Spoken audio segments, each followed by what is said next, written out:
वक्रतुण्ड महाकाय सूर्यकोटि समप्रभ निर्विघ्नं कुरु मे देव सर्वकार्येषु सर्वदा।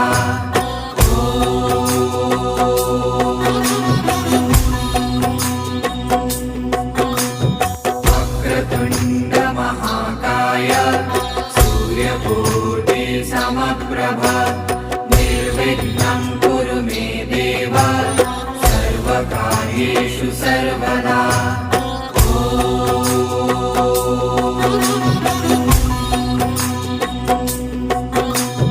वक्रतुण्ड महाकाय सूर्यकोटि समप्रभ निर्विघ्नं कुरु मे देव सर्वकार्येषु सर्वदा।